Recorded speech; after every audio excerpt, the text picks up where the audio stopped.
नमस्कार विद्यार्थी मित्रांनो, आज आपण इयत्ता 9वी गणित भाग 1 यामधील चौथं जे प्रकरण आहे गुणोत्तर आणि प्रमाण यामधील सराव संच 4.1 मधील प्रश्न क्रमांक 3 पासून सुरुवात करणार आहोत। या आधीच्या भागामध्ये आपण प्रश्न क्रमांक 1 आणि प्रश्न क्रमांक 2 हे पूर्ण केलेले आहेत। आता आपण प्रश्न तिसऱ्याला सुरुवात करूया। प्रश्न तिसरा हा दिलेला आहे, तर पहा प्रश्न तिसरा आहे, पुढील शतमाने संक्षिप्त गुणोत्तरांच्या रूपात लिहा। आता या ठिकाणी प्रश्न तिसऱ्यामध्ये एक शब्द दिलेला आहे शतमान। शतमान कशाला म्हणतात हे आपल्याला आधी समजावून घ्यायचं आहे। तर शतमान म्हणजे असे गुणोत्तर की ज्याचा छेद 100 असतो। उदाहरणार्थ समजा 32 छेद 100 जर आपण घेतला तर याला आपण शतमान असं म्हणू, यालाच आपण शेकडा असं देखील म्हणतो किंवा टक्के असं देखील म्हणतो। हे टक्केच्या चिन्हाने सुद्धा याला दाखवता येतं। तर शतमान म्हणजे असं गुणोत्तर। आता या ठिकाणी जर समजा 3/5 असेल तरी शतमान नाही, पण आपण याला शतमानात रूपांतरित करू शकतो। इथे छेद 5 आहे, 5च्या ऐवजी आपण छेदामध्ये जर 100 आणलं तर याला आपण शतमान म्हणणार आहोत। तर हा शतमानावर आधारित असणारा जो तिसरा प्रश्न आहे, पुढील शतमाने संक्षिप्त गुणोत्तरांच्या रूपात लिहायचे। म्हणजे शतमान दिलेलं आहे, आपल्याला त्याला संक्षिप्त रूपात म्हणजे गुणोत्तरात रूपांतरित करायचं आहे। तर पहिलं जे शतमान दिलंय 75 100 हे दिलेलं आहे। मग या ठिकाणी आपल्याला गुणोत्तरात रूपांतरित करण्यासाठी आपण 75/100 असं घेऊया। 75 आणि 100 दोन्ही 25च्या पटीतील पाढ्यातील संख्या आहे। 25 न भाग देऊया, 75 भागिले 25 आणि 100 भागिले 25। आता शतमानातलं गुणोत्तरात आणण्यासाठी काय करायचंय, तर शतमानाला गुणोत्तरामध्ये आणण्यासाठी अंश आणि छेदामधल्या ज्या संख्या आहेत त्यांना भाग जाणारी मोठ्यात मोठी संख्या आपल्याला शोधायची आणि तिला भाग द्यायचा आहे। तर 25 ना आपण 75 ला भाग दिला तर 3, 25 ने 100 ला भाग दिला तर 4, म्हणजे 3/4 हे गुणोत्तर आहे। आता यामध्ये दुसरा प्रश्न, यातला 44 100 मी सरळ उभी मांडणी करतो।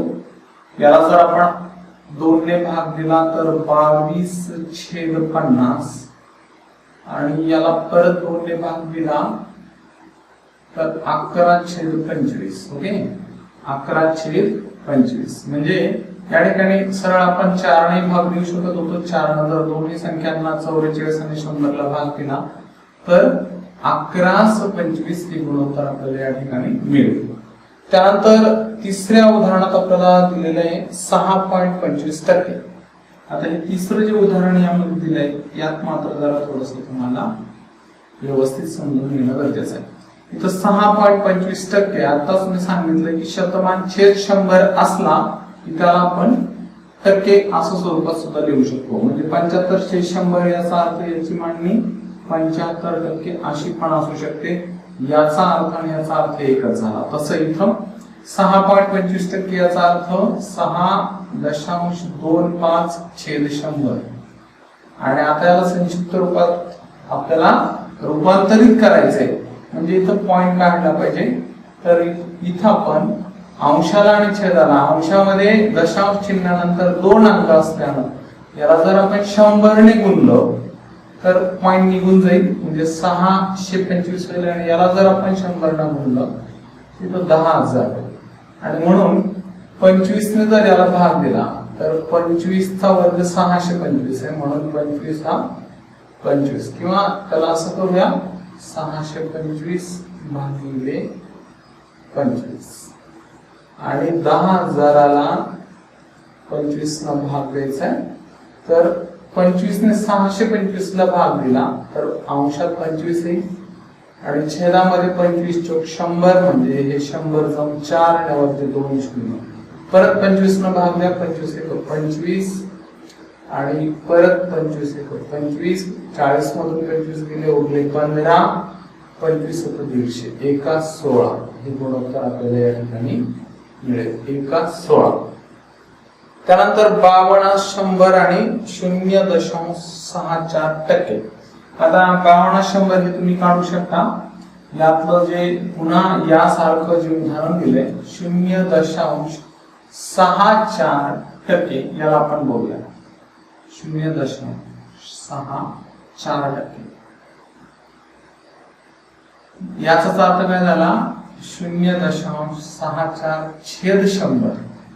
आणि मग आता करायचं काय, छेद काढून घ्या आधी. 100 ने गुणल्यास अंशामध्ये 64 छेदामध्ये 10,000. वरती अंशाला 100 ने गुणल्यास 0.2 अंकाच्या पुढे जाईल, उजवीकडे सरकेल. आणि इथे 100 ने गुणल्यास 100 वरती 2 शून्य अजून ऍड होतील. मग 64 छेदामध्ये 10,000. मग याला आपण संक्षिप्त रूप द्यायचे तर इथं आधी 4 ने भाग द्या. 4 ने 64 ला भाग दिल्यास 16 आणि 4 ने 100 ला भाग दिल्यास 25, 2 शून्य वरती.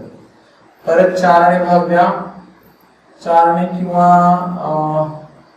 4 ने भाग देऊया. 4 ने दिल्यास 4 चौक 16 आणि 4 सक 24, उरला 1, 4 2 8 आणि 4 पंच 20. तर या ठिकाणी 4 625 हे गुणोत्तर आपल्याला या ठिकाणी मिळेल. आता छेदामध्ये एकक स्थानचा अंक 5 असल्यामुळं इथं आपल्याला यापेक्षा जास्त संक्षिप्त रूप त्याचं काढता येणार नाही. त्यानंतर प्रश्न क्रमांक 4 इथं आपण पाहूया. चौथा जो प्रश्न आपल्याला दिलेला आहे, तर एक लहान घर 3 माणसे 8 दिवसात बांधू शकतात. एक लहान घर 3 माणसं 8 दिवसामध्ये बांधू शकतात. तर तेच घर 6 दिवसात बांधण्यास किती माणसं लागतील? तर हा जो प्रश्न आहे हा प्रमाणावर आधारित दिलेला आहे. प्रमाणाला आपण पुढे व्यवस्थित शिकणार आहोत. प्रमाणाचे 2 प्रकार आपल्याला बघायचे. त्यामध्ये पहिलं समप्रमाण किंवा त्याला आपण समचलन असे म्हणतो. त्यालाच आपण समचलन असे म्हणतो. आणि नंबर 2 व्यस्त प्रमाण. व्यस्त प्रमाण म्हणजेच त्याचा दुसरा अर्थ होईल व्यस्त चलन. व्यस्त म्हणजे उलट आणि सम म्हणजे सारख्या पद्धतीने. आता या ठिकाणी प्रमाण कशावर आधारित आहे? हे सुद्धा गुणोत्तरावर आधारित आहे. यामध्ये काय होत आहे की जर 2 राशी असतात दिलेल्या, जर पहिल्या राशीमध्ये वाढ झाल्यास दुसऱ्याही राशीत वाढ होते, याला आपण समचलन म्हणतो. उदाहरणार्थ पेनाची किंमत, एक पेन 5 रुपयाला घेतला. एक पेन किती रुपयाला घेतला? 5 रुपयाला. तर 3 पेन घेण्यासाठी किती रुपये लागणार? 15 रुपये. 5 पेन घेण्यासाठी 25 रुपये. किती रुपये? 25. आणि 7 पेन घेण्यासाठी किती लागणार? 35 रुपये. म्हणजे पेनाची संख्या जिथं वाढत जाते, किंमत आहे तिथं वाढत जाते. इथं आपण पेनाची संख्या, इथं किंमत, या 2 राशी घेतल्या. पहिल्या राशीत वाढ झाली की दुसरीत वाढ होते, पहिलीत घट झाली की दुसरीत घट होते. हे आहे समचलन. हे पहिल्या प्रकारचं चलन आहे. आणि याच्या उलट आता समजा 200 पानाचं पुस्तक आहे. 200 पानाचं पुस्तक आहे. पहिल्या दिवशी जर 5 पानं वाचली तर 200 पानं वाचण्यासाठी, पहिल्या दिवशी 5 वाचले तर 200 पानं वाचण्यासाठी एकंदरीत 40 दिवस लागतील. इथं रोज वाचलेल्या पानांची संख्या ही पहिली राशी आणि इथं लागणारे दिवस दुसरी राशी. रोज जर 10 पानं वाचले तर 20 दिवसात पुस्तक पूर्ण होणार आहे. रोज जर 50 पानं वाचले तर 4 दिवसात आणि 100 पानं वाचल्यास 2 दिवसात. इथं काय होत आहे? पहिल्या राशीमध्ये वाढ होत गेली तर दुसऱ्या राशीमध्ये इथं घट होत गेली.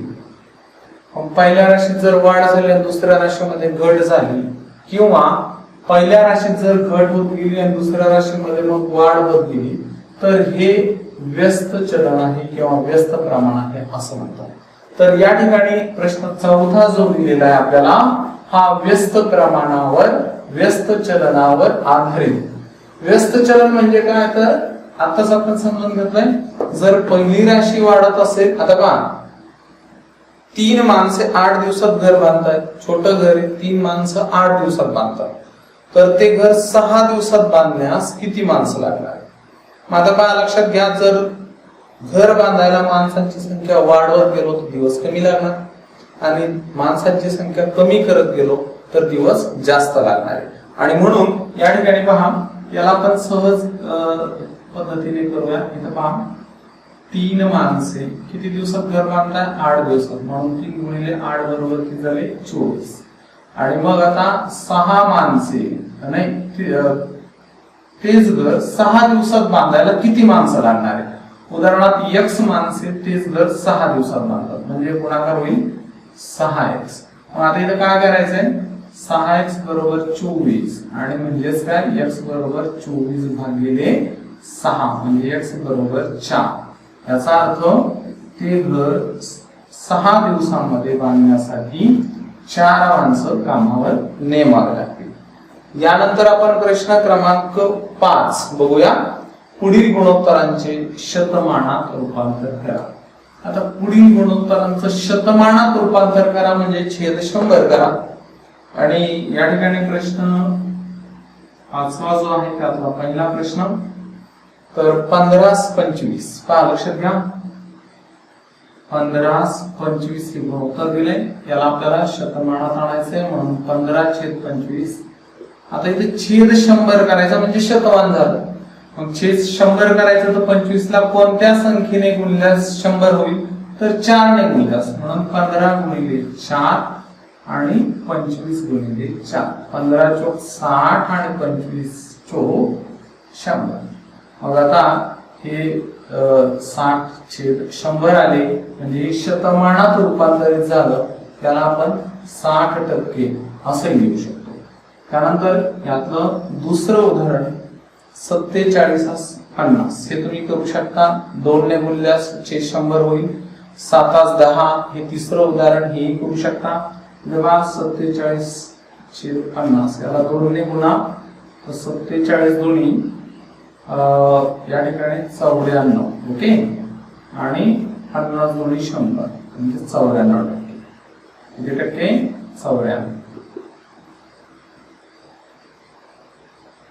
तर त्यानंतर तिसऱ्यामध्ये 7×10 7/10 10 ने गुणा, तर 70/100 शतमान 70%. त्यानंतर 546/600 हे घेऊया. याला शतमानात रूपांतरित कसं करायचंय, चौथा उपप्रश्न जो दिलाय, चौथ्या उपप्रश्नामध्ये 546/600 याला शतमानात आणायचंय. म्हणजे विद्यार्थी मित्रांनो, संख्या 100 पेक्षा लहान असेल तर त्या संख्येला विशिष्ट संख्येनं गुणतो आपण आणि मग शतमानात रूपांतरित करतो. संख्या जर छेदामधली 100 पेक्षा मोठी असेल तर तिला विशिष्ट संख्येने भाग द्या आणि छेद 100 करा. इथं आपल्याला काय करायचंय, 6 ने भाग दिल्यास 600 चे 100 होईल. म्हणून अंशाला म्हणजे 546 ला आपण 6 ने भाग देऊ आणि 600 म्हणजे छेदाला 6 ने भाग देऊ. तर 546 ला 6 ने भाग दिला तर इथं पहा 6 54 6 आणि 6 याचा अर्थ 91%. किती टक्के, 91%. आणि यातलं जे 5वं उदाहरण 5वा प्रश्न दिलेला आहे 7/16 7/16 लक्षात घ्या. आता 7/16 म्हणजे आता 7 ला आणि 16 ला विशिष्ट संख्येनं गुणावं लागेल आणि छेद 100. 16 ला अशा कोणती संख्या जिनं 16 ला गुणलं म्हणजे छेद 100 होईल. तर लक्षात घ्या, 4 ला आपण किती न गुणल्यावर, 25 न गुणल्यावर छेद काय होईल, 100 होईल. छेदामध्ये 16च्या जागेवर 4 असते आणि 4 ला आपण 25 न गुणलं असतो तर 100 झाले असते. मग 4च्या ऐवजी जर इथं 8 संख्या दिली असती, मग इकडं संख्या दुप्पट झाली, इकडं कमी करावं लागेल म्हणजे निमपट करावं लागेल. मग 8 ला 12.5 न जर गुणलं तर छेद 100 होईल. मग अजून याला दुप्पट केलं म्हणजे 16 झाले. मग 16ला आपण 6.25 न गुणलं तर 100 होईल. याचा अर्थ 7ला 6.25 ने गुणायचंय आणि 16ला सुद्धा 6.25 न गुणायचंय. मग छेदामध्ये 100 येईल. मग आता इथं 7 ने 6.25 ला गुणल्यास 7 35 हातचे 3 7 दोन्ही 14 आणि 3 17 हातचा 1 7 42 आणि 43 43.75 छेदामध्ये 100 म्हणजेच 43.75%. तर हे झालं शतमानामध्ये रूपांतर. त्यानंतर विद्यार्थी मित्रांनो या नंतर प्रश्न क्रमांक 6 7 आणि 8 हे 3 प्रश्न शाब्दिक उदाहरण आहेत. त्याला थोडासा वेळ लागेल. हा सराव संच मोठा असल्यामुळे आपण त्याला 2-3 भागांमध्ये शिकणार आहोत. तर आजच्या या दुसऱ्या भागामध्ये प्रश्न 5